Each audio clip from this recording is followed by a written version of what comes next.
ॐ नमः सिद्धेभ्यः। ॐ नमः सिद्धेभ्यः। मोक्षमार्गस्य नेतारं भेत्तारं कर्मभूभृताम् ज्ञातारं विश्वतत्त्वानां वन्दे तद्गुणलब्धये।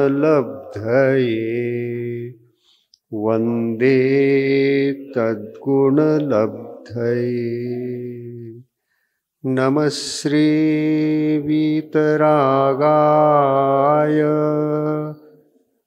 सर्वज्ञाय नमोऽस्तुते। हितोपदेशिने तुभ्यं नमोऽस्तु परमात्मने। नमोऽस्तु परमात्मने। पंच परमेष्टि भगवान की, अहिंसा परमो धर्म की, संत शिरोमणि आचार्य गुरुवर श्री विद्यासागर जी महाराज की, आचार्य प्रवर श्री समय सागर जी महाराज की,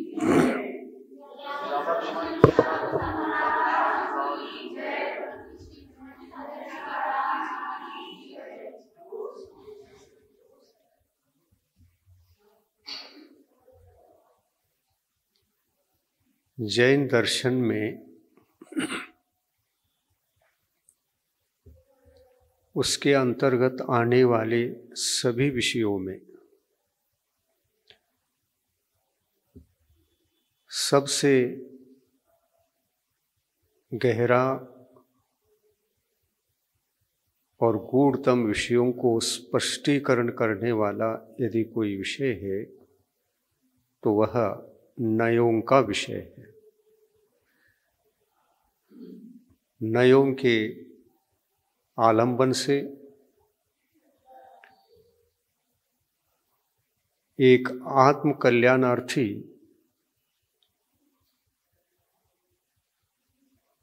आत्म कल्याण के जिज्ञासु और मोक्ष प्राप्ति में श्रद्धालु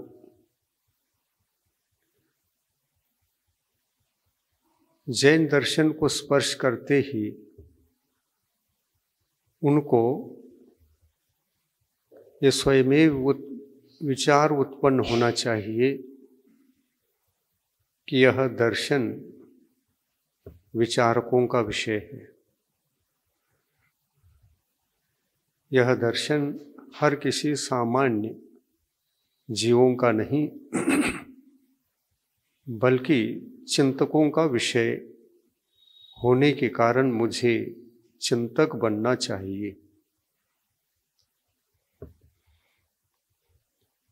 चिंतन करना भी तभी संभव होता है जब हमारे सामने रात दिन रहने वाली चिंताओं को कम करें। चिंताएं चिंतक के लिए बाधक हुआ करती हैं। थोड़ा भी चिंतन नहीं किया कि हमारे मन में संकल्प विकल्प जो चिंता के कारणीभूत हैं वह हमारे आत्मा के भीतर उत्पन्न हो जाते हैं। चिंतन की धारा वहीं छूट जाती है और चिंता के संकल्प विकल्प आदि में हम निकल जाते हैं। इस प्रकार से हम अनादिकाल से चिंतन के बजाय चिंता में ही अधिक जीवन व्यतीत कर चुके हैं। आत्म कल्याणार्थी को आवश्यक होगा चिंता कम करे और चिंतन की मात्रा अधिक बढ़ाएं। और उसके लिए चिंतन को बढ़ाने के लिए चिंताओं को संकल्प पूर्वक प्रत्याख्यान कर सके तो अधिक से अधिक प्रत्याख्यान करने की भावों को सजोते हुए चिंताओं को कम करने का प्रयास करें। अगर अपने जीवन में चिंताएं कम हो जाएं, और जितनी मात्रा में चिंताएं कम होती हैं उतनी मात्रा में जीव चिंतनशील बनता है। मोक्ष मार्गस्थ एक दिगंबर मुनि सतत चिंतन में रहते हैं। वो चिंता नहीं करते क्योंकि चिंता के विषयभूत सामग्री, विषय कषाय, परिग्रह अनेकों अनेकों प्रकार से संबंध उनके नहीं होते। इस प्रकार एक साधु ही चिंता से सर्वथा मुक्त और चिंतन से सदा युक्त होते हैं। साधु को ही यह संभव है। एक श्रावक को, एक गृहस्थ को कहाँ संभव हो पाता है? धर्म के प्रति अत्यंत श्रद्धा है, श्रद्धालु है। श्रद्धालु होने के बावजूद भी दो धाराएं अपने जीवन में जीने के लिए सामने उपस्थित होने के कारण दोनों को जीना पड़ता है। एक संसारस्थ होने से संसार के कार्य, और दूसरी ओर धर्म। धर्म को तो उपलब्ध नहीं हो सकता, लेकिन धर्म का श्रद्धालु होने से सम्यक्तों का पात्र बन जाता है। धर्म उसी का नाम है जिसमें तीनों रत्न पाया जाए, उसका नाम धर्म है। धर्म तीर्थ उसी का नाम है। सम्यक दर्शन, सम्यक ज्ञान और सम्यक चारित्र तीनों जहाँ पर हो उसको धर्म कहा है, धर्म तीर्थ कहा है। उससे तीर्थ को धारण करने वालों को धर्मात्मा कहा है। चतुर्थ काल में और पंचम काल में एक विषय की चर्चा अवश्य होती है। हुंडा उसर्पणी काल के प्रभाव से धर्म तीर्थ का अभाव हुआ, विच्छेद हुआ, इस प्रकार पढ़ने में आता है। यह घटना चतुर्थ काल में भी घटी है और पंचम काल में घटती रहती है। यहाँ धर्म तीर्थ का विच्छेद का अर्थ ये नहीं कि उस समय श्रावक नहीं थे और धर्मात्मा नहीं थे। श्रावक को भी औपचारिक रूप से धर्मात्मा कहा है क्योंकि वो धर्म के समीचीन श्रद्धालु हैं। धर्म के समीचीन श्रद्धालु होने से धर्मात्मा है। हालांकि धर्म तीर्थ उनके पास नहीं है। संसार तीर्थ रहते हुए धर्म तीर्थ का कैसे संभव, कैसे उत्पत्ति? एक समय में एक ही तीर्थ चला करता है।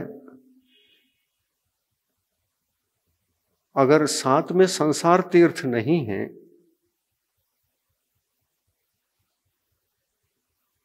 तो धर्म तीर्थ रहेगा, और धर्म तीर्थ रहेगा तो संसार तीर्थ नहीं रहेगा। लेकिन गृहस्थ अवस्था में एक श्रावक को हो,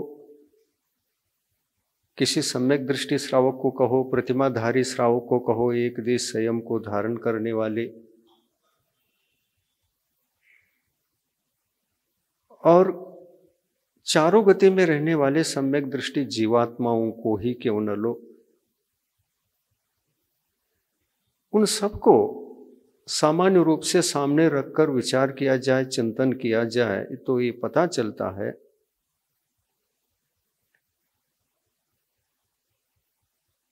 स्वर्ग में, नरक गति में, तिर्यंच गति में और मनुष्य गति को छोड़ो, उसी की चर्चा चल रही है।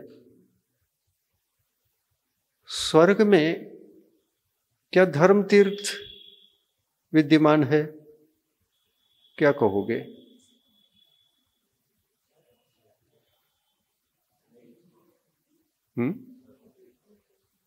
धर्म तीर्थ स्वर्गों में, धर्म तीर्थ नरकों में, धर्म तीर्थ तिर्यंच गति में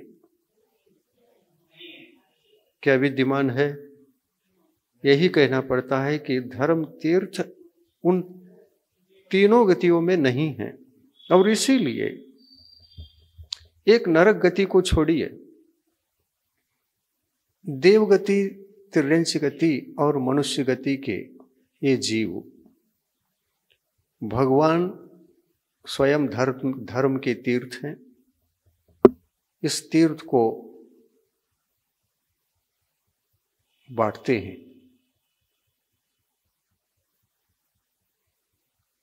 तीर्थ का प्रसारण करते हैं, तीर्थ को समझाते हैं, तीर्थ के स्वरूप को समझकर तीर्थ बनने की योग्यता तो एक मनुष्य गति के मनुष्यों को ही है, अन्य गति के जीवों को नहीं है। क्योंकि अन्य गति में सम्यक दर्शन है, सम्यक ज्ञान है, चारित्र का नाम तीर्थ है, वो कहाँ है? और चारित्र का नाम तीर्थ बता रहे हम। चारित्र का नाम तीर्थ क्यों? तीर्थ यानी पवित्र, तीर्थ यानी मंगल, तीर्थ यानी उत्तम, तीर्थ यानी जिसकी शरण में जाना चाहिए भव्य जीवों को, शरण के योग्य तीर्थ कहलाता है। और इसी तीर्थ का विच्छेद चतुर्थ काल में भी हुआ और पंचम काल में भी समय समय पर होता रहता है, लेकिन आज तीर्थ का विच्छेद नहीं है। ये सौभाग्य है पंचम काल के जीवों का, क्योंकि आज भी भावलिंगी दिगंबर जैन मुनि पाए जाते, देखने को मिलते हैं। भावलिंग का अर्थ होता है तीनों का सद्भाव। भाव सम्यक तो भाव ज्ञान और भाव चारित्र का सद्भाव, ये तीर्थ है। द्रव्य चारित्र, द्रव्य ज्ञान, द्रव्य सम्यक तो, इसका अर्थ तीर्थ नहीं।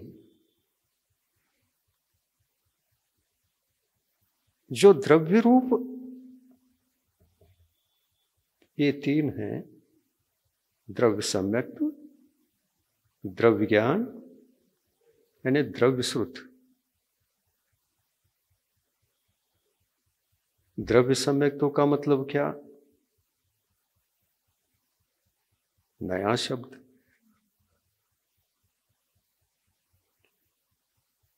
भाव चारित्र का कोई द्रव्य चारित्र हो सकता है, भाव ज्ञान का कोई द्रव्य ज्ञान हो सकता है, तो भाव सम्यक्त्व का द्रव्य सम्यक्त्व क्यों नहीं होता? होता है, होता है। होता है, होता है। और इसको समझें, होता है, इसको समझें।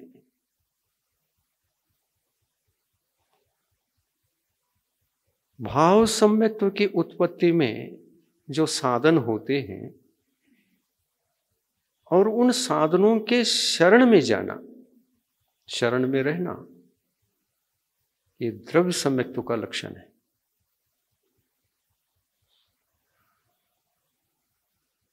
क्या है द्रव्य सम्यक्त्व?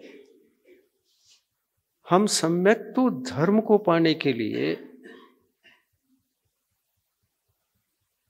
किसके पास जाते हैं और किसके पास नहीं जाते, सोचिए। सम्यक दर्शन के निमित्त भूत जितने भी साधन हैं, उनमें से सच्चे देव, सच्चे गुरु, सच्चा शास्त्र, यही है ना। ये तीनों तीर्थ के प्रतीक हैं। तीर्थ का श्रद्धान सम्यक दर्शन है।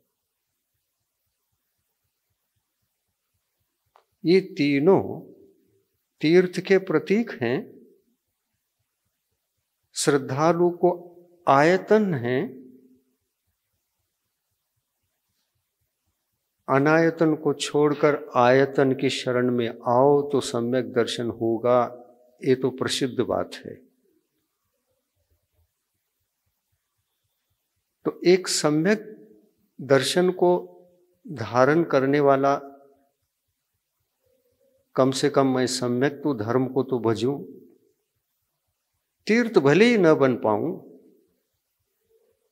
लेकिन तीर्थ के कारणीभूत, तीर्थ की उत्पत्ति में भूमिका रूप जो सम्यक दर्शन है, सम्यक ज्ञान है, उसको अपने जीवन में क्यों न उतारूं,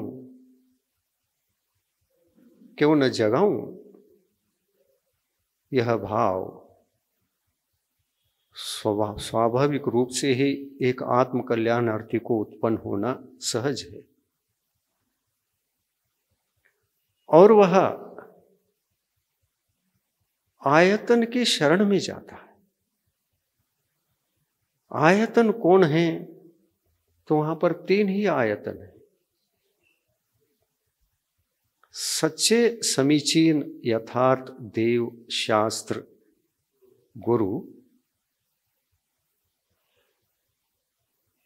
और इनको मानने वाले, श्रद्धान करने वाले, इनके भक्त, वो अलग अलग रूप से तीन। सच्चे देव के भक्त, सच्चे गुरु के भक्त और सच्चे शास्त्रों के भक्त। इधर उधर के शास्त्रों को नहीं पढ़ता। जो गुरुओं ने कहा है,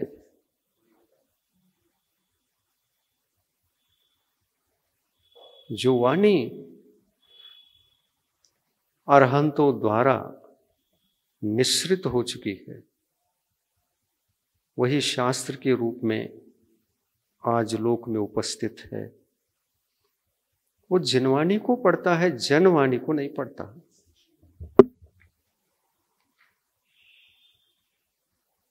जनवाणी और जिनवाणी में अंतर है ना। जिनवाणी जिनेंद्र भगवान की वाणी, सच्चे देव की वाणी। सच्चे देव की वाणी में हमारा आत्म कल्याण संभव है, इसलिए सच्चे देव की वाणी को पढ़ने की जिज्ञासा रखता है। और सच्चे गुरु क्या बता रहे हैं, उनकी वाणी को भी समझने का प्रयास भी करता है। सच्चे देव की वाणी में और सच्चे गुरु की वाणी में कोई फर्क है? क्यों नहीं है? क्योंकि जो सच्चे गुरु होंगे वो सच्चे देव की वाणी को समझ करके ही तो सच्चे गुरु बने हैं। और सच्चे देव ने जो कहा है वो आगम है, और आगम के अनुरूप अपनी श्रद्धा को, ज्ञान को, आचरण को जिन्होंने बना लिया है, वही तो सच्चे गुरु है ना। और वो उपदेश देंगे तो क्या देंगे? जो सच्चे देव ने बताया है, जो आगम है, उसी वाणी को सरल तरल समझने योग्य बना करके उपदेश देंगे ना। ये सच्चे गुरु की वाणी। सच्चे गुरु की वाणी में और देव की वाणी में कोई अंतर नहीं है।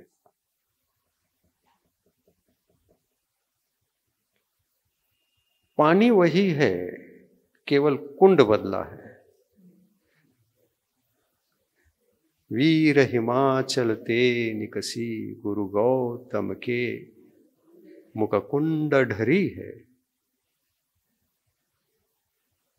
गौतम गंधर के मुखारविंद से जो भी निकलती है वो कुंड अलग है, लेकिन जल वही है। वीर हिमाचल ते निकसी, गुरु गौतम के मुख कुंड ढरी है।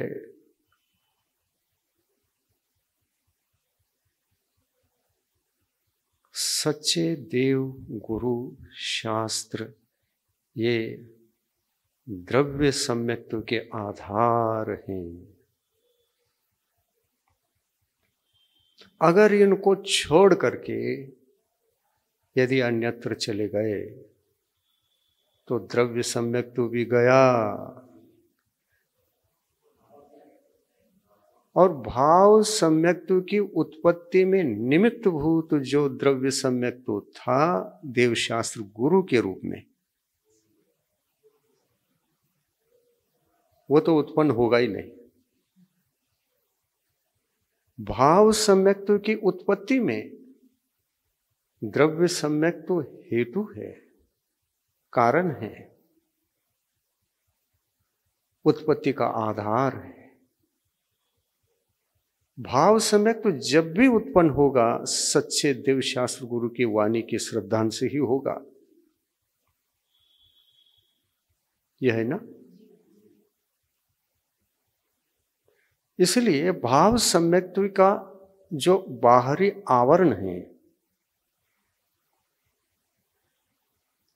कवच है, वो द्रव्य सम्यक्त्व है। भाव सम्यक्त्व का कवच द्रव्य सम्यक्त्व, वो सच्चे देव, सच्चे गुरु और सच्चे शास्त्र। इस परिधि को छोड़ करके कहां जाएगा आत्म कल्याणार्थी? और इसीलिए एक आत्म कल्याणार्थी को संसार से मुक्त होने के लिए, मुक्ति पाने के लिए, संसार एक चिंतामय अवस्था है, चिंतनमय अवस्था उसको कह नहीं सकते।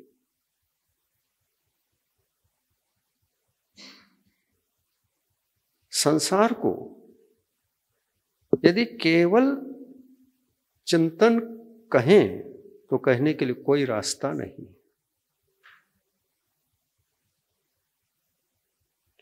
उसमें चिंतन ना मात्र के लिए रहता है, लेकिन चिंतन के साथ चिंता भी चलती है, अनुगामी बनकर। अनुगामी बनकर चिंता के साथ चिंतन नहीं, चिंतन के साथ चिंता चलती है। इसलिए हताश होता है एक गृहस्थ, एक संसारी, संसार अवस्था में जीने वाला हताश होता है। क्यों? ये चिंतन तक नहीं हो पा रहा है, क्या करूं इसके लिए? बहुत कोशिश किया, चिंतन होता नहीं, चिंताएं आकर के घिर जाती हैं। तो उपाय क्या है? अपने जीवन में केवल चिंतन बचे और चिंता उत्पन्न हो पाए, इसके लिए क्या करें? तो द्रव्य सम्यक्त्व की शरण में चले जाएं।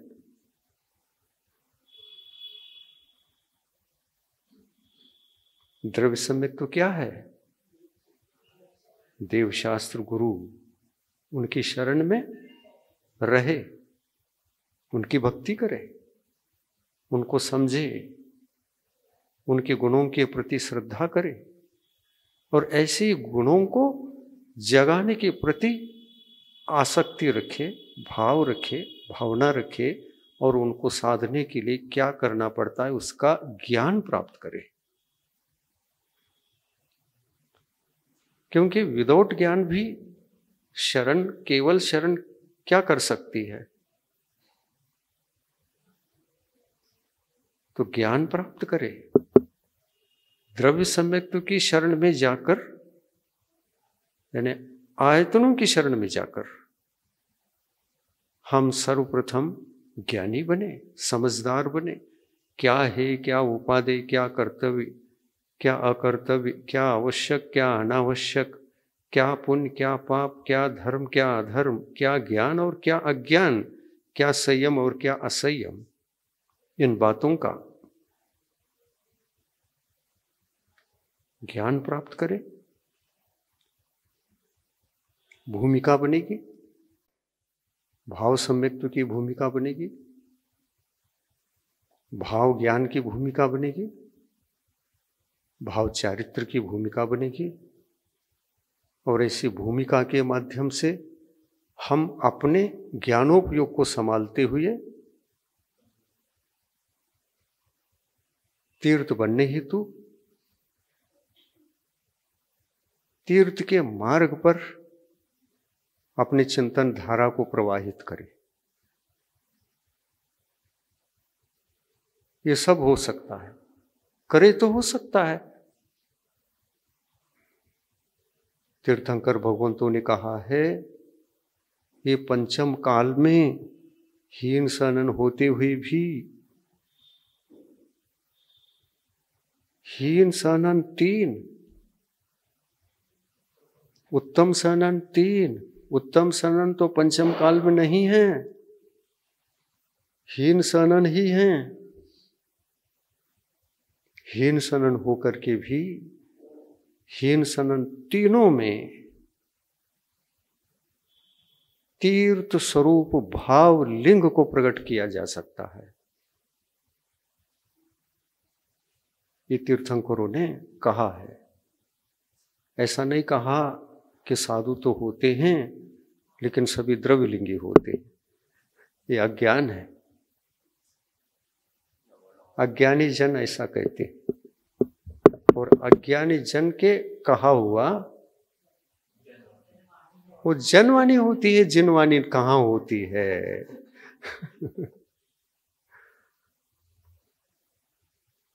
वो जिनवाणी नहीं, जनवाणी। और जनवाणी अनायतन है। वो द्रव्य सम्यक तो नहीं, द्रव्य मिथ्यात्व है। क्या बोले हम? अनायतन है वो। भगवान कहते हैं तीनों सनन में, पंचम काल में द्रव्य लिंग पूर्वक भाव लिंग को धारण करने की योग्यता है तीनों सनन वाले मनुष्यों को, पंचम काल के। ये चर्चा है आगम में। कर्म सिद्धांत से भी आप देखिए, कर्म सिद्धांत से इन 6 सननों को गुणस्थान में घटित करके देखिए, कौन सा सनन का उदय कहाँ तक है पता चलेगा। और कर्म सिद्धांत को तो छद्मस्त जीव उपदेश में स्वयं के उपज से तो दे ही नहीं सकता। कर्मों के और कर्म जनित भावों के पूरे रहस्य को, गहराई को केवल ही भगवान ही प्रकट कर सकते हैं। यह अवधि ज्ञान का भी विषय नहीं, मनपुरे ज्ञान का भी विषय नहीं, श्रुत ज्ञान का तो है ही नहीं। लेकिन छद्मस्त अवस्था में छद्मस्त जीव के जो 4 प्रकार के ज्ञान हो सकते हैं, इन चारों प्रकार के ज्ञानों में प्रधान ज्ञान जो अति महत्वपूर्ण और जिसको संभालना चाहिए, जिसके द्वारा हम भगवान बन सकते हैं, श्रुतक ज्ञान। आपको पता है कि श्रुतक ज्ञान सर्वोपरि है, उसी का महत्व है मोक्ष मार्ग में। क्योंकि श्रुतक ज्ञान चिंता भी करता है तो चिंतक भी हो सकता है, चिंतन भी कर सकता है, और चिंतन के बिना तो मोक्ष संभव नहीं। वितर्कः श्रुतम्, श्रुतक ज्ञान तर्क वितर्क करता है, चिंतन करता है, और वितर्कः कहने से सिद्ध होता है कि वह नए जाल को समझकर वो चिंतनशील होता है। तो जिस समय जो चिंतन करता है वो चिंतन एक समय का एक चिंतन नहीं कहलाता है। छद्मस्त जीवों के श्रुतक ज्ञान के द्वारा विचार किए जाने वाले जो विषय होते हैं वो नयात्मक होते हैं। और नए के 2 भेद हैं, व्यवहार नय और निश्चय है।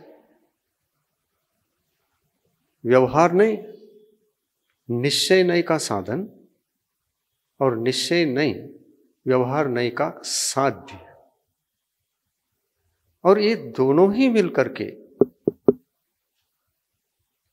हमको छद्मस्त अवस्था से मुक्त करा के भगवत अवस्था को प्रदान करते हैं, अरहंत अवस्था को सर्वप्रथम प्रदान करते हैं।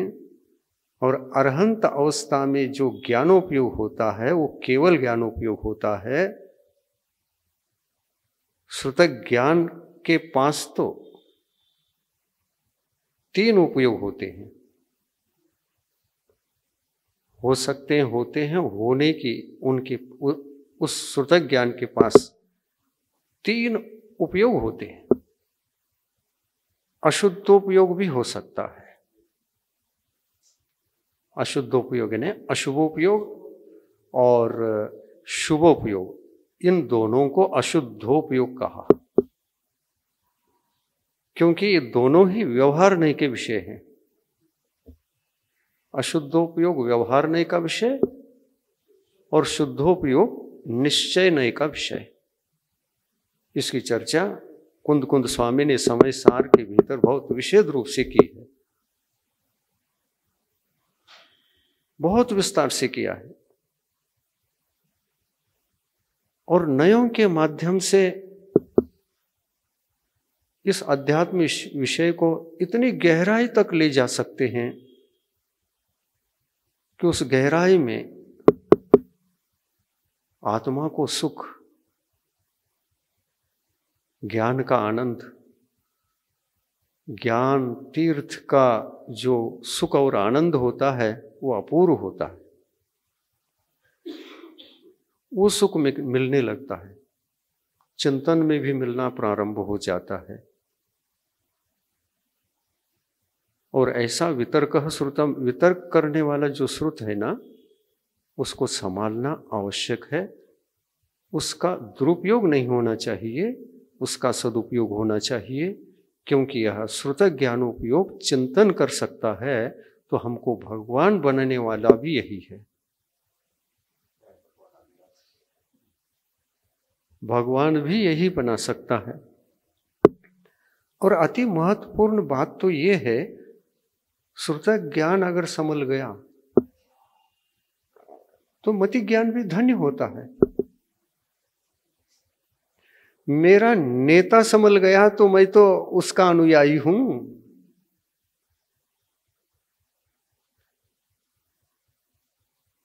मति ज्ञान से हम केवल इतना ही करते हैं। मति ज्ञान को उपयोग क्या होता है? हाँ? स्टोरेज। वो मेमोरी कार्ड है और कुछ नहीं। मति ज्ञान मेमोरी कार्ड है, और श्रुत ज्ञान मेमोरी कार्ड में जो विषय पड़े हुए हैं एक एक करके ले करके उसका चिंतन करता है, चिंतक बनता है, और उसके माध्यम से वह अपने उपयोग की इस अवस्था को, इस दशा को दुरुपयोग न करते हुए सदुपयोग करने लग जाए, तो वह श्रुत ज्ञान आपको केवल ज्ञानोपयोग तक पहुंचा देता है। और केवल ज्ञानोपयोग की सिद्धि हो जाए तो उस समय वह श्रुत ज्ञानोपयोग केवल ज्ञानोपयोग तक पहुंचाकर वो कहता है, मुझे आपको भेजने, आत्मा को कहता है वो, मुझे आपको भेजने केवल स्टेशन तक आना था मेरा काम पूरा हो गया, अब आपके पास मैं अनंत काल तक नहीं आ पाऊंगा, न रह सकूंगा, न आ पाऊंगा, केवल याद मात्र रहोगे हे आत्मा, केवल तुम याद रहोगे। आपको मैं केवल ज्ञानोपयोग के रेलगाड़ी में बिठाकर भेज रहा हूं, और ये केवल ज्ञान का, केवल ज्ञानोपयोग भी, ये रेलगाड़ी भी मोक्ष तक जाती है, पहुंचती है। आप जाइए, बाय बाय।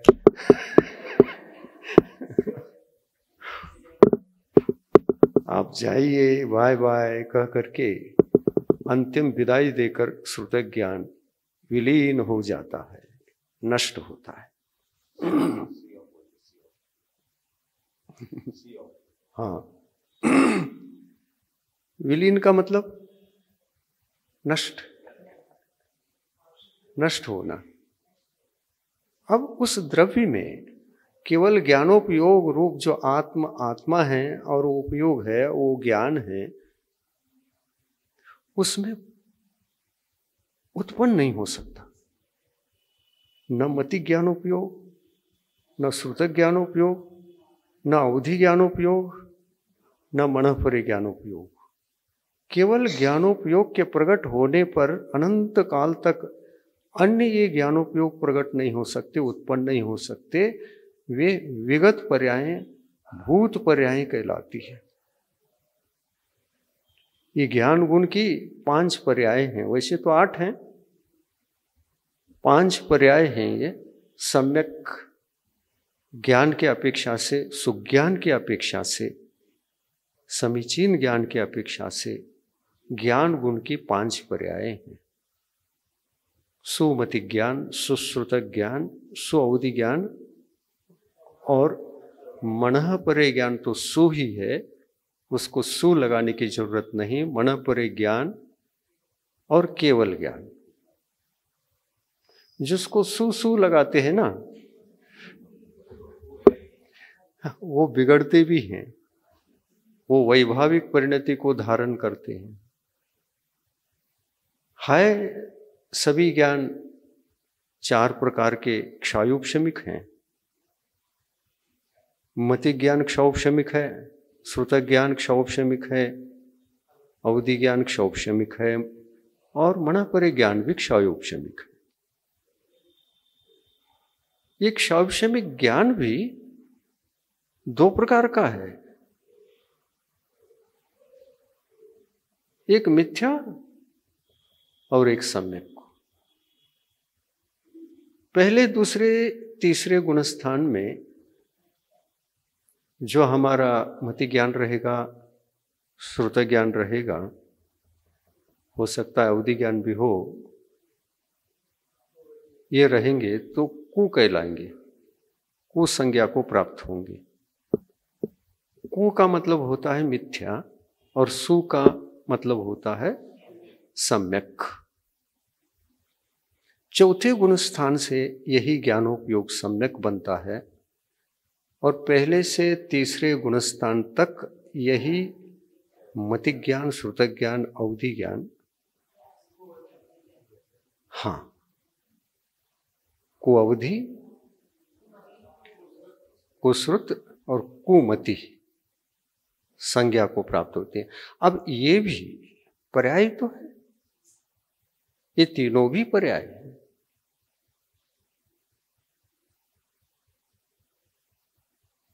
ये स्वाभाविक पर्याय नहीं,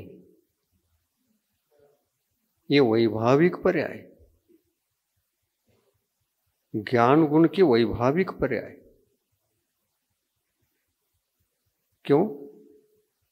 क्योंकि ज्ञान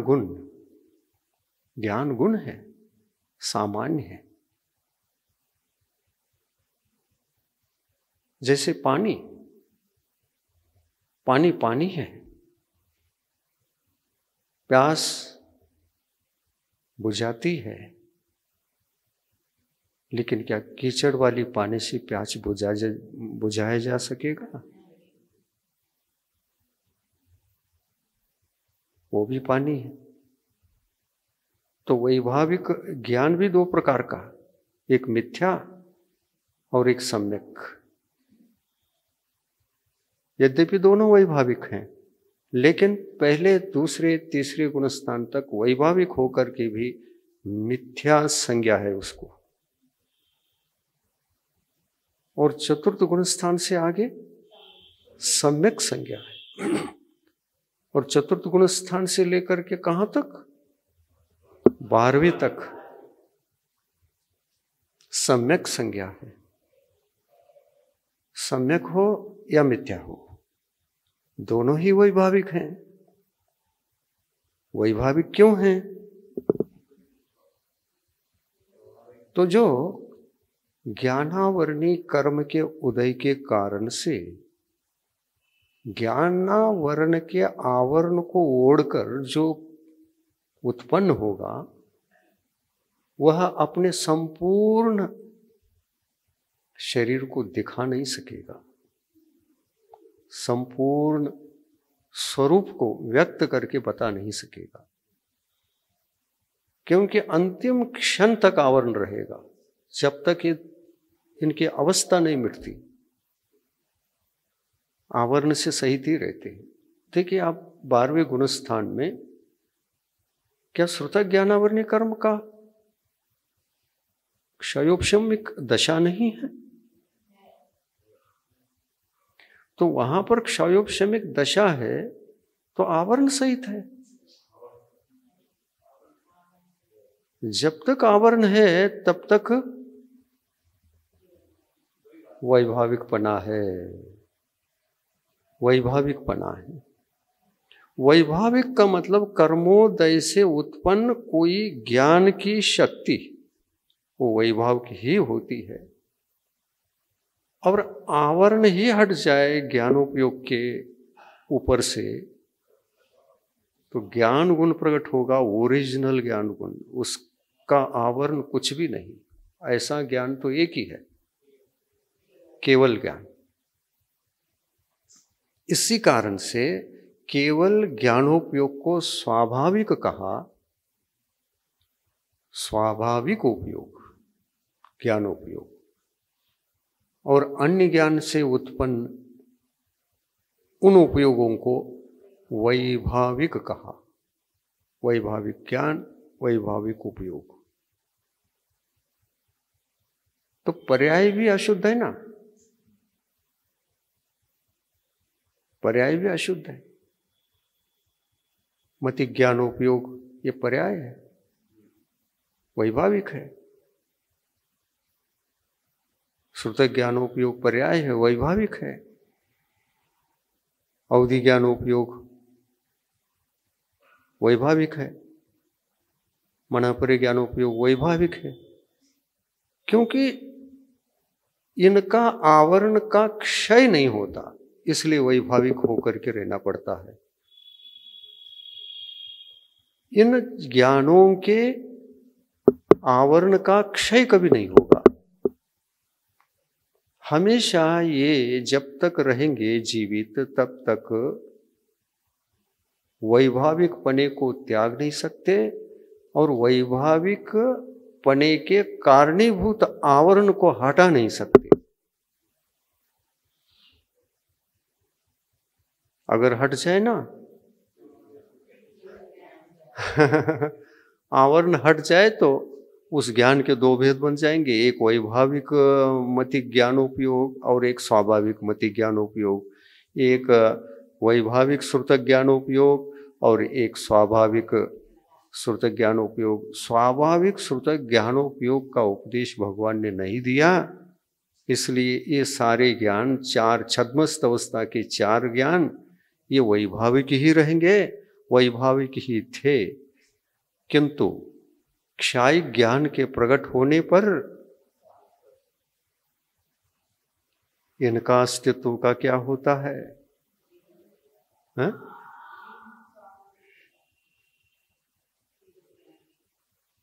केवल ज्ञान में विलीन होते हैं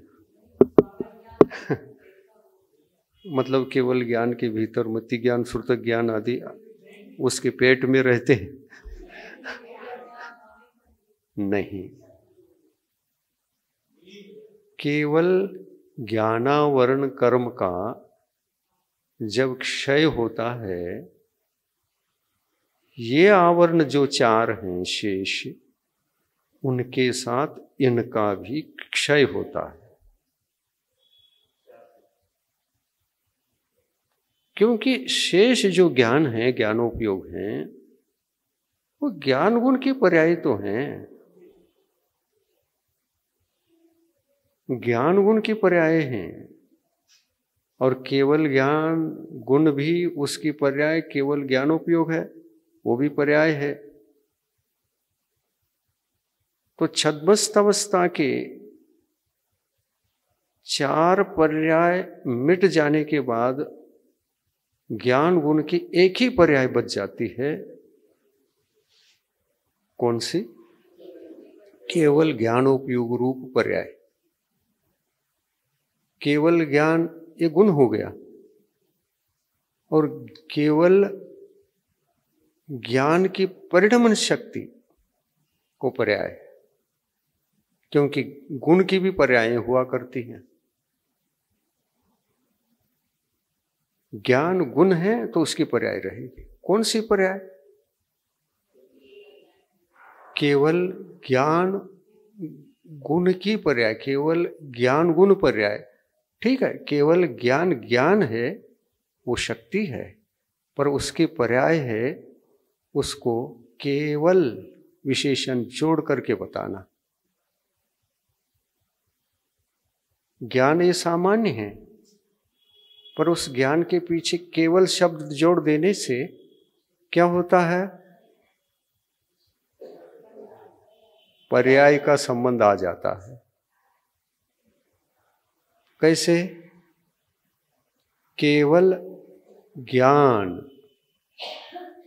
वो एक शक्ति हो गई, और केवल शब्द क्यों जोड़ा?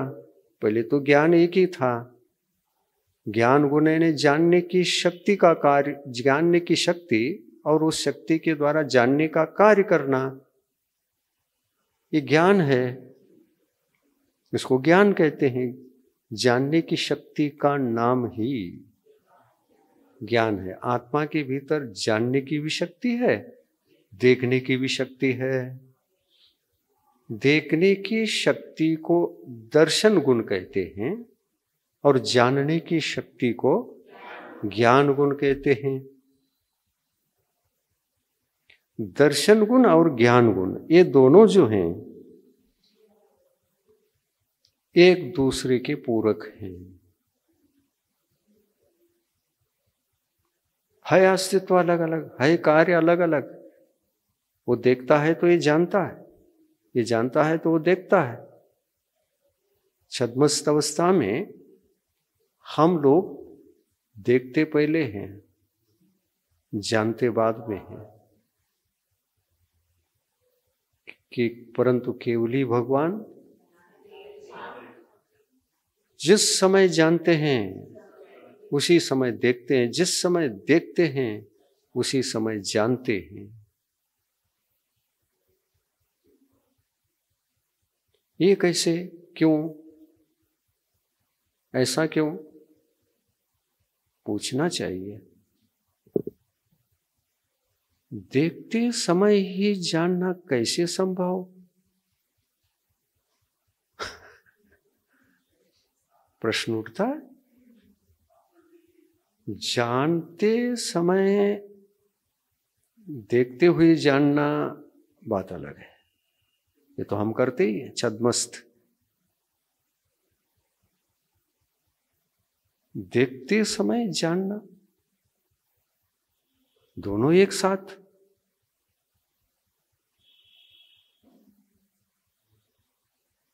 दोनों एक साथ कैसे? कहीं इसमें दोष तो नहीं आएगा? दर्शन गुण देखता है, ज्ञान गुण जानता है, और अलग अलग कार्य हैं इनके। तो दर्शन गुण जब देखता है तो उस गुण की भी तो कोई पर्याय है। ज्ञान गुण जानता है तो उसकी भी कोई पर्याय है। और ये दोनों गुण यदि अस्तित्व के अपेक्षा से भिन्न भिन्न है, अस्तित्व की अपेक्षा से यदि भिन्न भिन्न है, तो पर्यायों का अस्तित्व भी दोनों की अपेक्षा से दोनों के अलग अलग है, भिन्न भिन्न है। तो फिर एक द्रव्य में दो पर्याय एक साथ कैसे? एक द्रव्य में एक साथ दो पर्याय कैसे, ऐसे प्रश्न होगा। तो इसमें कोई आपत्ति नहीं आती। गुण अलग अलग है तो उसकी पर्याय भी अलग अलग रहेंगी, रहने में कोई बाधा नहीं है। जैसे सम्यक तो एक गुण है क्या नहीं है? ज्ञान भी गुण है क्या नहीं? चारित्र भी गुण है क्या नहीं? तो इनकी पर्यायों का अस्तित्व, तीनों की, सम्यक्त्व, ज्ञान और चारित्र, ये यदि गुण है तो इनके पर्याय भी अलग अलग है। एक समय में है, अलग अलग है, एक समय में विद्यमान है। हाँ, द्रव्याश्रया निर्गुणा गुणा।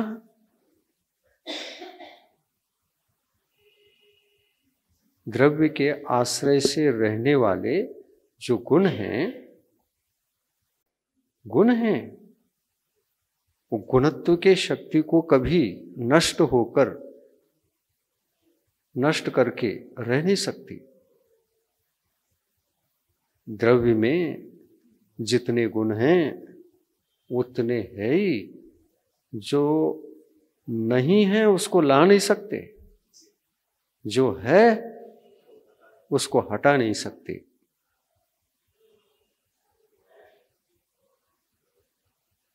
तो बताइए, आत्मा के भीतर उसकी शक्ति के अपेक्षा से, उसके अस्तित्व के अपेक्षा से यदि हम गुणों की कल्पना करें तो कितने गुण हैं? अनंत गुण हैं। और अनंत गुण हैं तो उनके पर्याय भी अनंत हैं। और सारे उन अनंत गुणों के साथ सारी पर्याय भी एक समय में है क्या नहीं?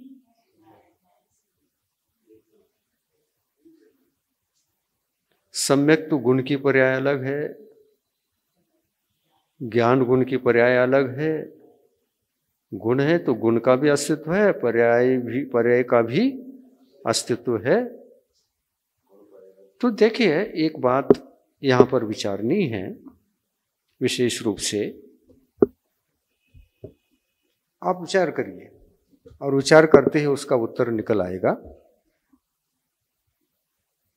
सम्यक दर्शन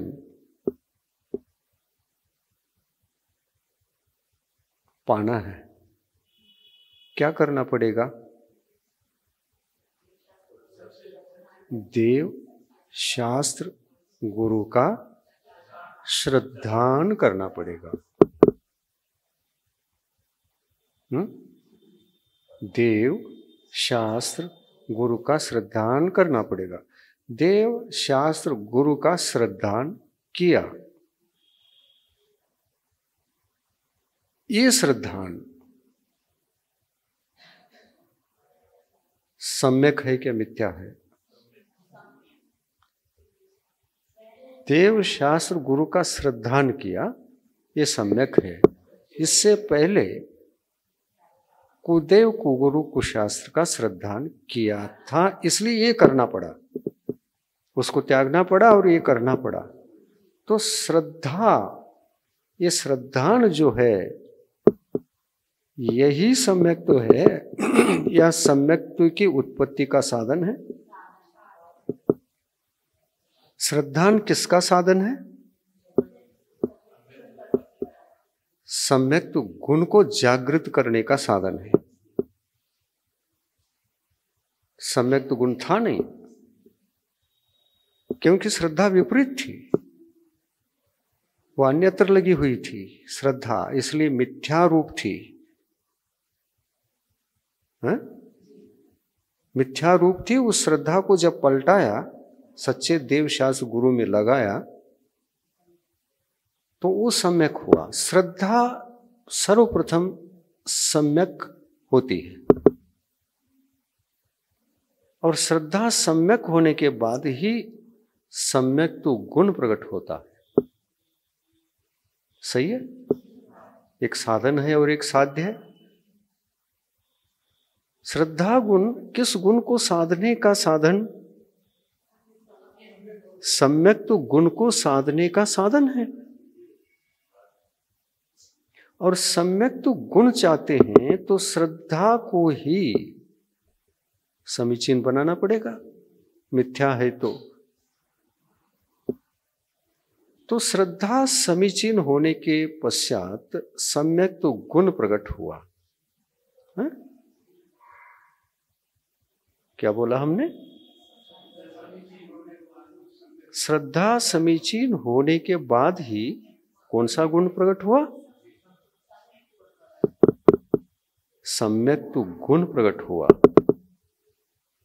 और सम्यक तो गुण है, श्रद्धा उस गुण को प्रकट करने का साधन है।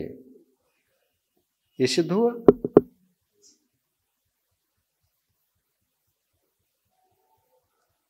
तो चर्चा करते समय एक चर्चा सामने आती है, श्रद्धा गुण की पर्याय सम्यक तो है, ये बात घटित होती है। श्रद्धा गुण है और उसकी पर्याय क्या है? सम्यक तो है।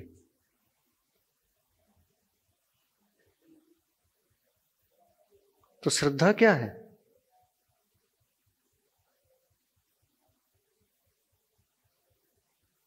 श्रद्धा अपने आप में गुण है क्या नहीं? हाँ?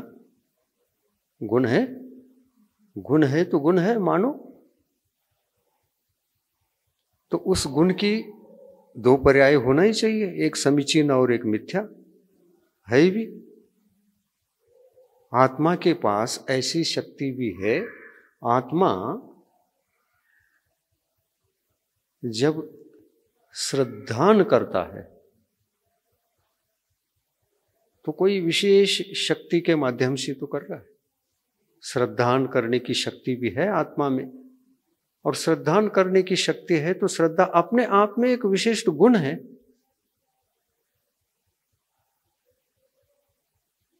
जिस शक्ति के द्वारा आत्मा श्रद्धान करे,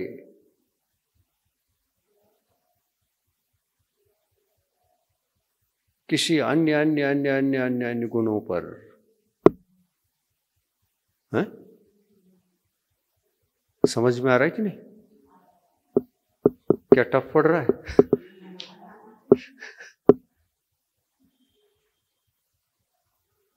श्रद्धा करने के लिए सम्यक तो चाहिए क्या?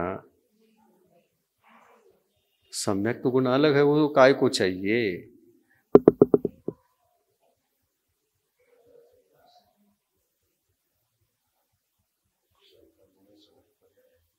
हाँ,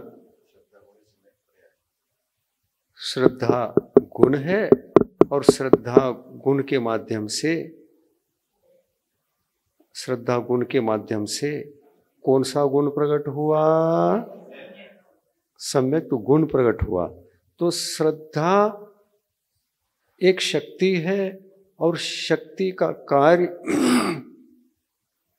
उस शक्ति के माध्यम से श्रद्धान करने के काम में आता है।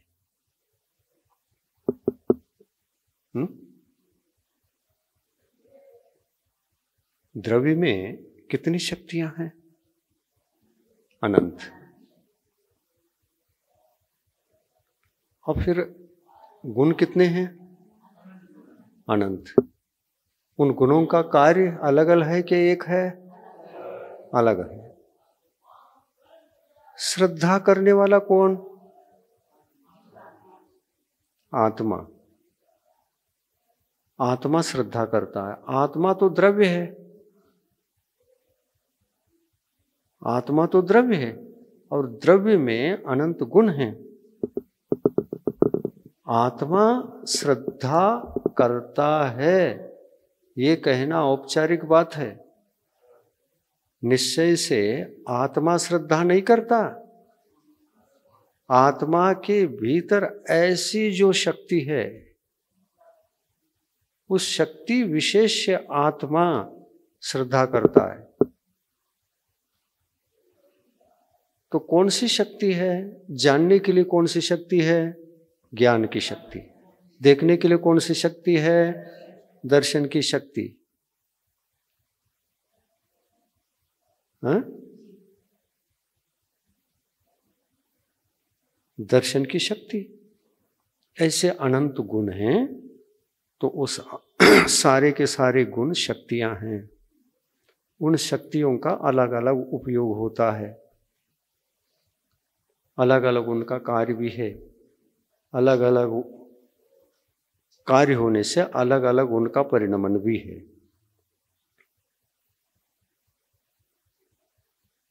अनंत शक्तियों में से क्या श्रद्धा स्वरूप शक्ति को, यदि वह शक्ति है तो क्या गुण नहीं कहोगे?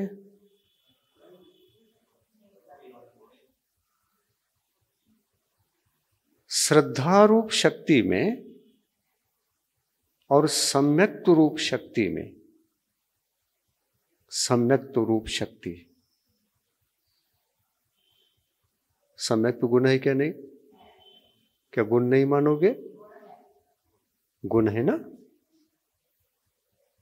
तो सम्यक्त गुण यदि है तो सिद्ध भक्ति करते समय अपन बोलते हैं ना, सम्मत नान दंसन वीरी सोमम तहे औघनम अगुर लोगो मवाबाहम अट गुणा होंति सिद्धांत। सम्यक्त को गुण माना है क्या? पर्याय माना?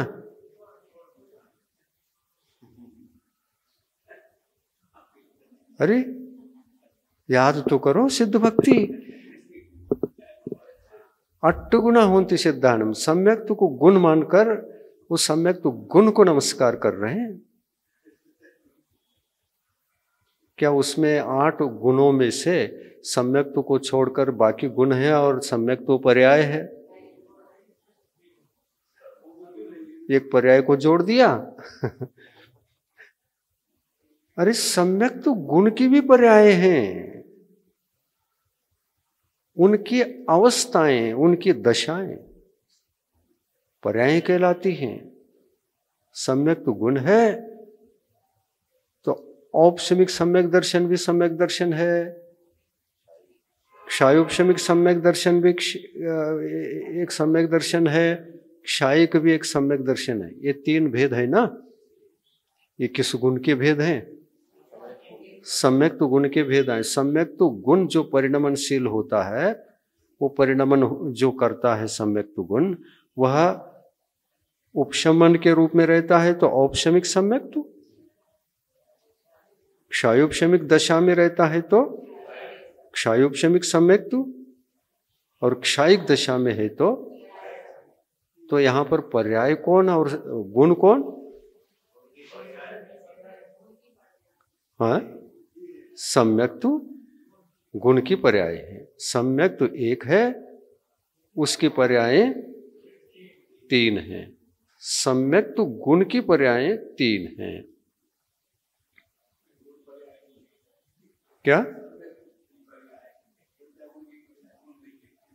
नहीं, वही तो समझना है ना, जरा धीरता से समझेंगे तो ये दिमाग में आएगा, लेकिन चिंतन में आता ही नहीं है। चिंतन उस ओर नहीं जाता, हमारा उपयोग सब जगह स्पर्श नहीं करता, और ये क्या है समझ में नहीं आता, छोड़ देते। हाँ, और सम्यक्तु गुण जब नहीं रहेगा, मिथ्यात्व तो रहेगा। तो मिथ्यात्व दोष है, सम्यक्तु गुण है।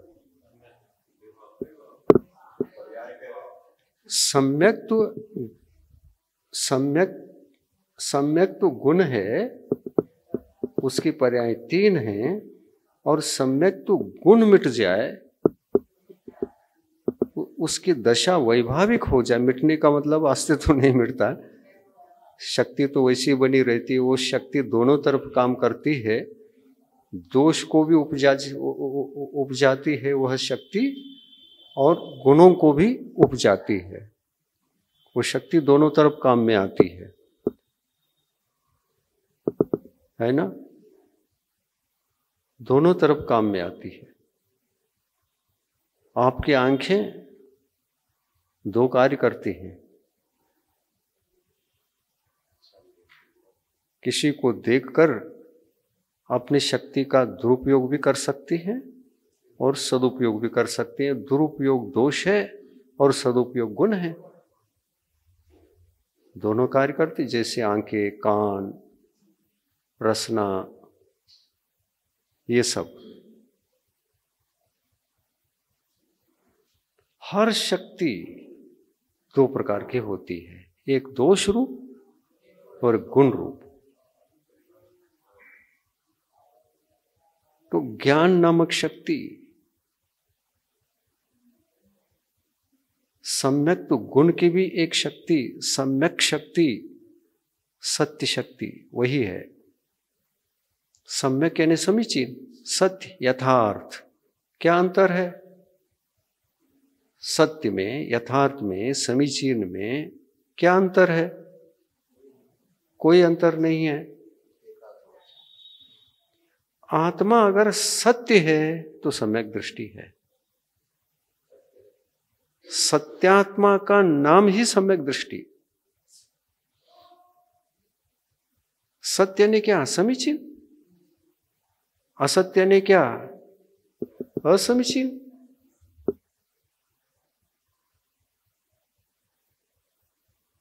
सत्य चारित्र किसको कहोगे? सम्यक चारित्र को सत्य चारित्र, यथार्थ चारित्र। सत्य ज्ञान किसको कहोगे? सम्यक ज्ञान को सत्य ज्ञान। सत्य सम्यक तो भी तो कहना पड़ेगा। सम्यक तो भी सत्य रूप है क्या? नहीं है। यथार्थ श्रद्धान के माध्यम से जो प्रकट हुआ है वो सत्य के रूप में प्रकट हुआ है। लेकिन ये यथार्थ है और यह झूठा है, अयथार्थ है, ऐसा जानने वाला, समझने वाला, सम्यक तो गुण को जगाने वाला, प्राप्त करने वाला वो कौन है? कौन जानता है? आत्मा। आत्मा में कौन सी शक्ति जानने की? हाँ, तो वो कहो ना, आत्मा कह देते। सामान्य बात करते हैं, विशेष बात करो। आत्मा में ऐसी कौन सी शक्ति है जो जानने का काम कर रहा है? ज्ञान।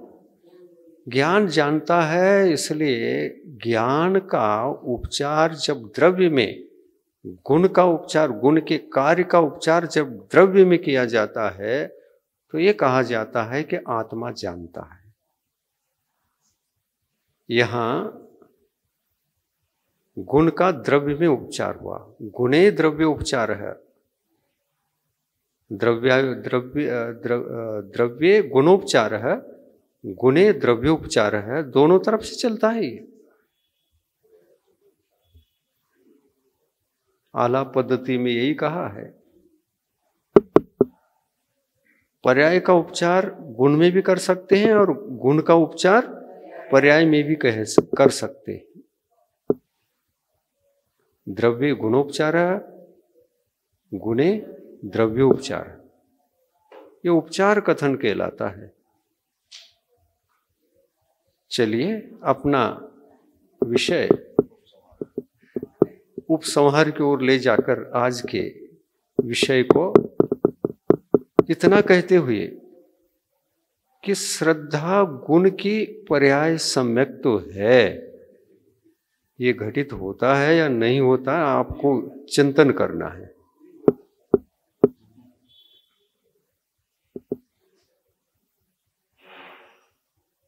श्रद्धाणम, देखो क्या कहा है, तत्वार्थ श्रद्धाणम सम्यक दर्शनम। तत्वार्थ का श्रद्धान, कैसा श्रद्धान? यथार्थ श्रद्धान, उनका जैसा स्वरूप है, जैसा उनका भाव है, भाव शब्द समीचीन रूप से उनको जानकर वैसा ही श्रद्धान करना। तत्व का जैसा स्वरूप है वैसा श्रद्धान अगर हो गया तो उसको कहते हैं सम्यक दर्शन। तो श्रद्धान करने वाला कौन? आत्मा। आत्मा में श्रद्धान करने की शक्ति है, तो वो कौन श्रद्धान कर रहा है, कौन पहचान रहा है इन गुणों को? ज्ञान गुण पहचान रहा है, मतलब ज्ञान गुण ने ही श्रद्धान किया। ज्ञान गुण ने ही गुण और दोषों को समझकर श्रद्धान किया, दोष को छुड़ाया, गुण को उपजाया। तो श्रद्धा, श्रद्धा करने वाला कौन? आत्मा में कौन? ज्ञान। किसका नाम लोगे? ज्ञान का ही तो नाम लोगे। तो ज्ञान ने क्या किया मालूम है ना? ज्ञान ने सम्यक्तु को उपजाने से पहले, सम्यक्तु को उत्पन्न कराने से पहले श्रद्धा का कार्य कर रहा है। ठीक है, श्रद्धा का कार्य कर रहा है। श्रद्धा के बिना सीधा सम्यक्तु पा सकता है? तो पहला कार्य क्या है ज्ञान का? श्रद्धान करना। अश्रद्धान में क्या करता है और पूछो तो मेरी श्रद्धा गुणों को जान रहा है या दोषों को? ये तो विचारक भी कौन? ज्ञान। ये सही श्रद्धा है और ये सही श्रद्धा नहीं है, ऐसा कौन जान रहा है? ज्ञान के माध्यम से तो जानना हो रहा है श्रद्धा को भी। मिथ्या देव, मिथ्या गुरु, मिथ्या शास्त्र, ये है अनायतन, ये सारी बातें कौन जान रहा है? और ज्ञान गुण जब है क्या है, उपादेय क्या है, इससे अनभिज्ञ था, विचार नहीं किया था। उस समय अनायतन पर श्रद्धान कर रहा था, वही ज्ञान गुण। तो दोष और गुण को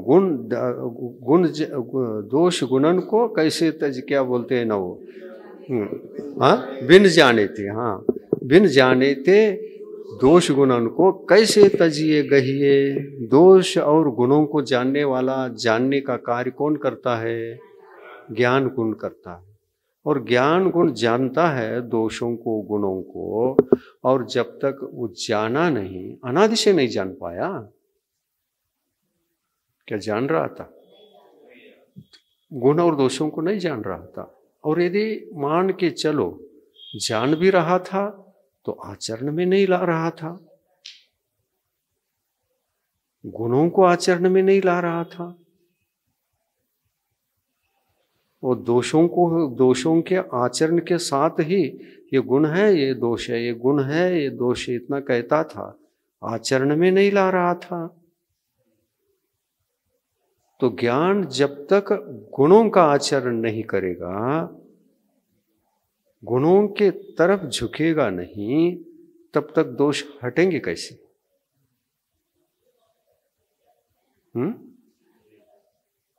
दोष हट नहीं सकते।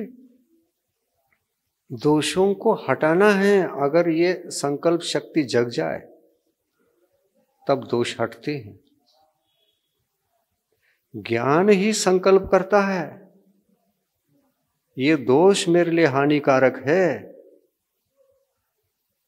और ये गुण हमारे लिए हितकारी है। ऐसा विचारक कौन? वितर्कः श्रुतम।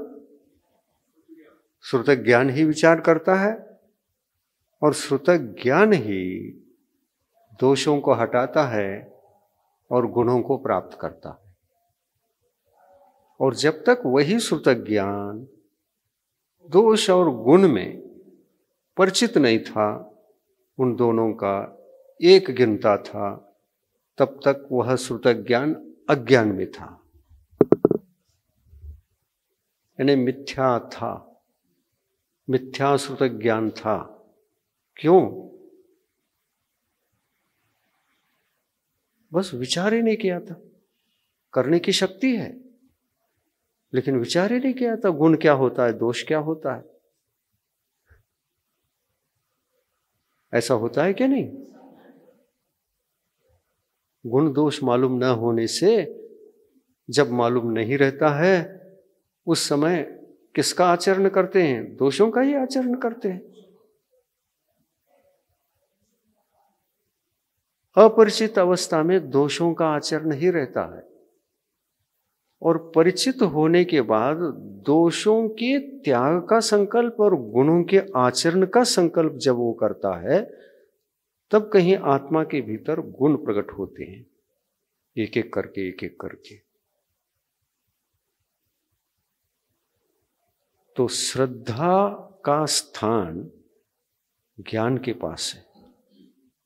श्रद्धा ये कहां से उत्पन्न होती है? ज्ञान। हेय और उपादेय की एक शक्ति, हेय उपादेय को जानने की एक शक्ति, और हेय को छोड़कर उपादेय पर जाने की जो शक्ति, वो श्रद्धान गुण है।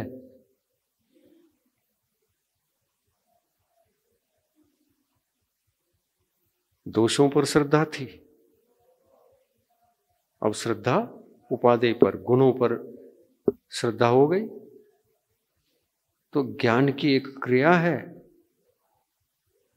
दोष पर श्रद्धान करने वाला श्रद्धान कर रहा था, तो ये एक ज्ञान शक्ति की ही क्रिया है श्रद्धान करना।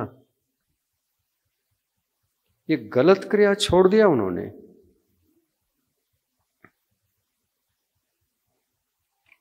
बड़ा सूक्ष्म है, डीपली विचार करो तब पता चलेगा, रहस्य खुलेगा, तब समझ में आएगा। ऐसे चिंतन कभी नहीं आते। क्यों? इसलिए नहीं आते, हमारा श्रुत ज्ञान उस दिशा में काम नहीं कर रहा है, इसलिए विचार नहीं आते। इस दिशा में हम रिसर्च करें, विचार करें, चिंतन करें और रहस्य सारे सारे रहस्यों को जान लें, ये भाव हो जाए तो चिंतन करता है, नहीं तो श्रुत ज्ञान की शक्ति पड़ी हुई होती है, उसका कोई उपयोग नहीं होता। जब श्रुत ज्ञान आत्मा को, अपनी शक्ति को, अपने दुरुपयोग दशा को, सदुपयोग दशा को, अपनी शक्ति को, अपने अस्तित्व को, अपने पर्याय को जानना शुरू करेगा तो वही श्रुत ज्ञान जागृत माना जाता है। जागृत श्रुत ज्ञान ही गुण और दोषों को जान सकता है। ऐसा जागृत श्रुत ज्ञान की शक्ति का उपयोग जागृत अवस्था में ही हम समीचीन रूप से कर सकते हैं।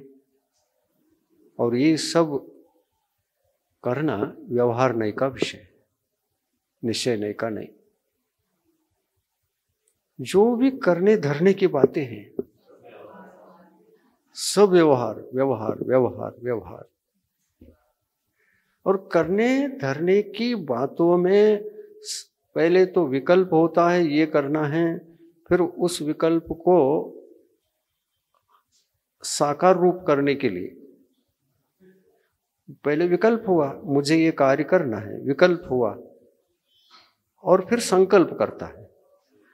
विकल्प के बाद संकल्प करता है और संकल्प के बाद उसको हासिल करता है।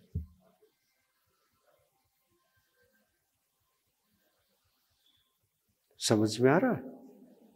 पहला संकल्प क्या, विकल्प, पहला विकल्प आता है, फिर जिस विकल्प को साकार करना चाहता है उसके लिए संकल्प करता है। इस प्रकार श्रुत ज्ञान संकल्प विकल्प संकल्प विकल्प संकल्प विकल्प जब तक रहता है ना, तब तक व्यवहार नहीं का विषय। निश्चय नहीं क्या होता है, संकल्प विकल्प करता है नहीं, निर्विकल्प रहता है। उसमें निर्विकल्पता यानी कि उसमें किसी भी प्रकार का विकल्प है ही नहीं। विकल्प ही नहीं है तो संकल्प नहीं, तो क्या है? जहां विकल्प भी नहीं और संकल्प भी नहीं, वहां क्या है? केवल ज्ञाता दृष्टा भाव मात्र रहता है। केवल ज्ञाता दृष्टा, ज्ञाता दृष्टा भाव वाला श्रुत ज्ञान ही ध्यान कर सकता है। ध्यान किसका नाम? निर्विकल्पता का नाम ध्यान है या विकल्प करते हुए बैठने का नाम ध्यान है? निर्विकल्प अवस्था में भी ज्ञान है, लेकिन किसी भी प्रकार का न तो विकल्प कर रहा है और विकल्प को साकार करने के लिए कोई संकल्प कर रहा है। वो तो केवल ज्ञाता दृष्टा है। कैसा रहता है मालूम? इसको समझ में कैसा रहता है हम बताते हैं। कैसा रहता है हम बताते हैं, सुनिए। बहुत विशेष बात है, बहुत गहरी बात हो रही है। संकल्प से भी रहित और विकल्प से भी रहित जो श्रुत ज्ञान है, वह ज्ञान ये इसको व्यवहार जानकर,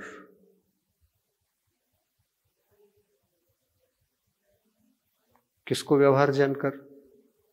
संकल्प को भी और विकल्प को भी। ये व्यवहार कहकर, ये आकुलता का कारण रास्ता है, आकुलता का रास्ता है, ये उलझन का रास्ता है, ये चंचल होने का रास्ता है। कभी ये कभी हो, कभी हो कभी ये, कभी विकल्प कभी संकल्प, कभी विकल्प कभी संकल्प, चंचल होने का रास्ता है। व्यवहार कभी भी चंचलता का ही रास्ता होता है।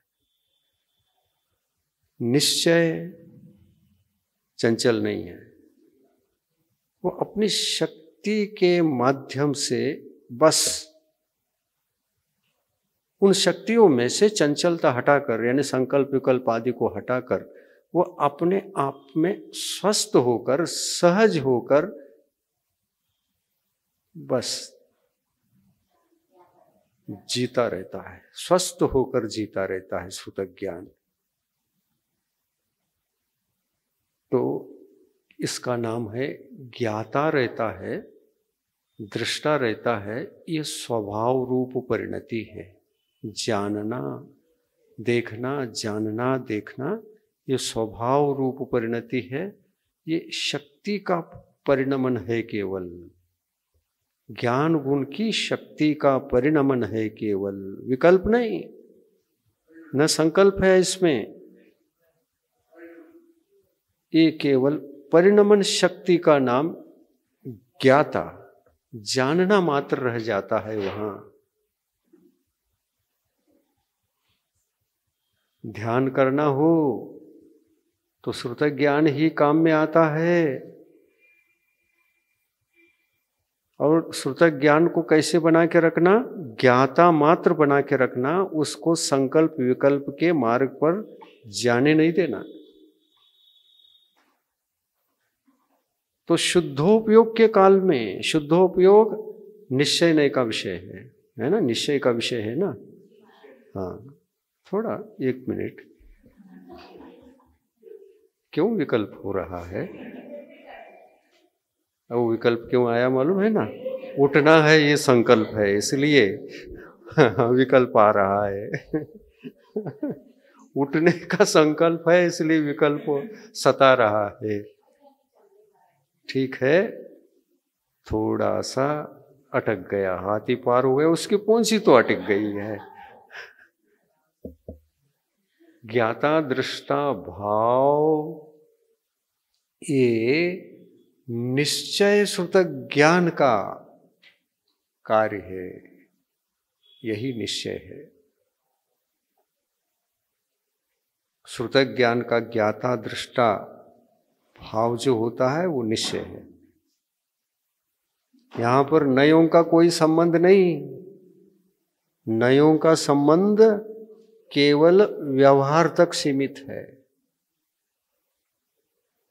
व्यवहार निश्चय नय का साधक है, साधन है, कारण है।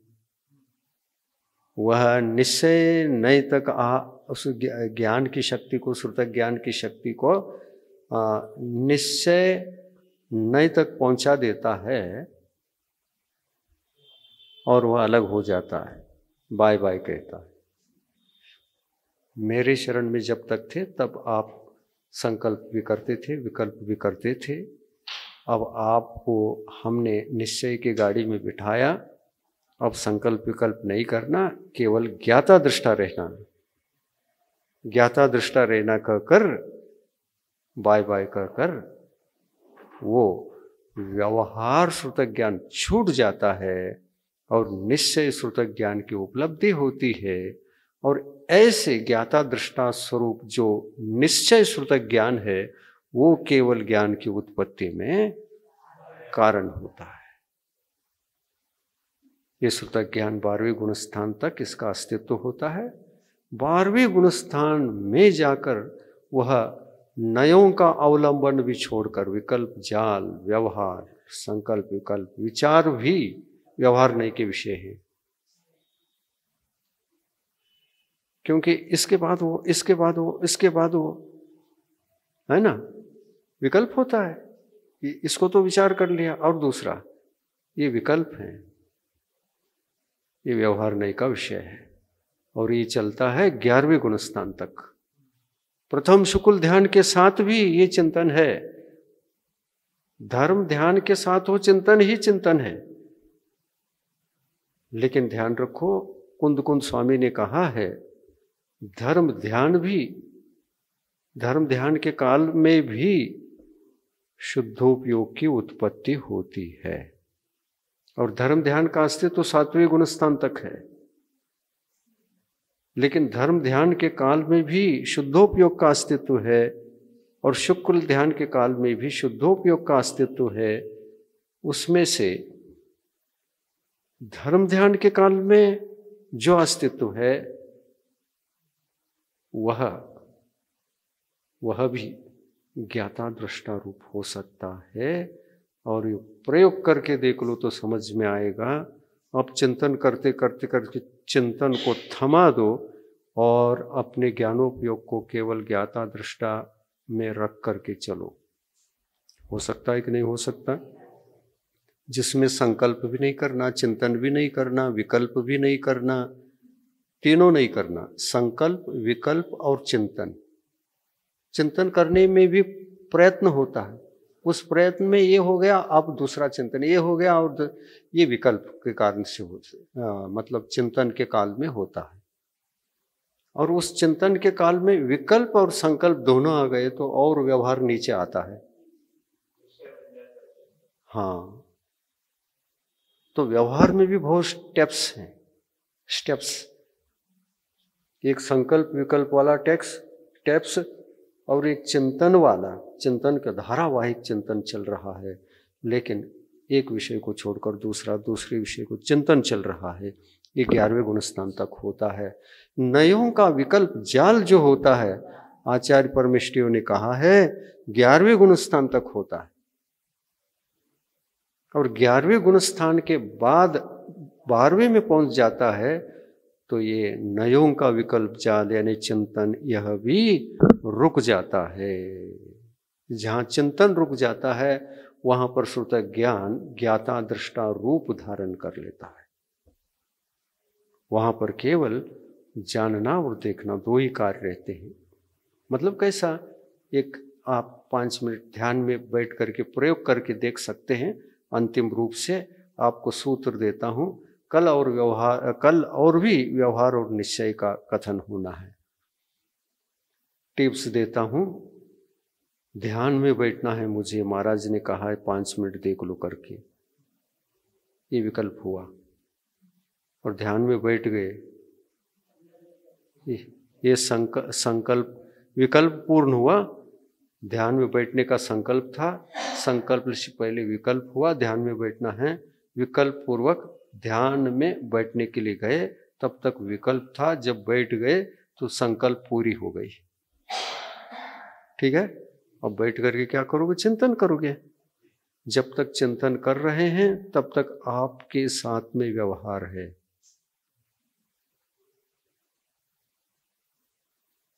वो शुद्धोपयोग के साथ में भी हो सकता है, और इसलिए शुद्धोपयोग को भी 2 प्रकार का कहना पड़ेगा, एक चिंतनात्मक और एक चिंतन रहित।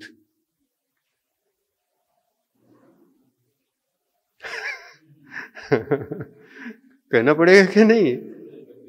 करो, इसका भी चिंतन करो, गहराई से सोचो थोड़ा,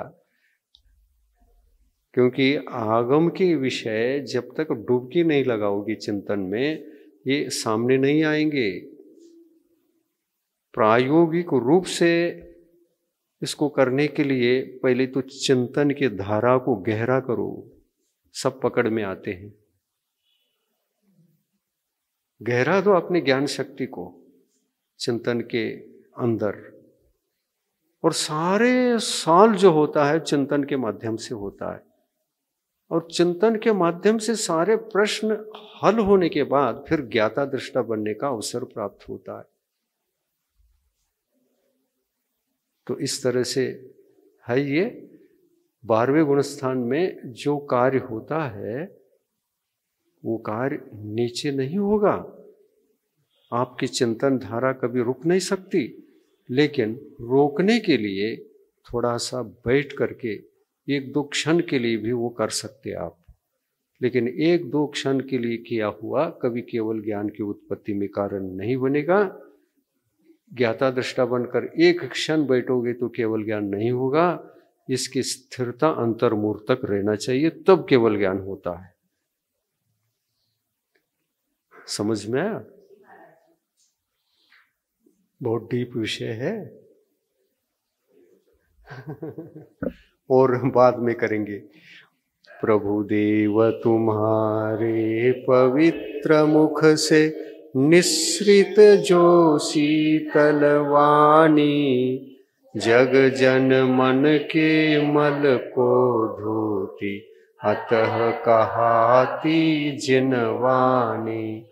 जयवंतो माँ जग में तब तक जब तक सूरज चांद रहे, शीश नवाते कर्म हरो माँ अब तक हम विषयांध रहे, अब हम ना विषयांध रहे। जिनवानी माता की जय।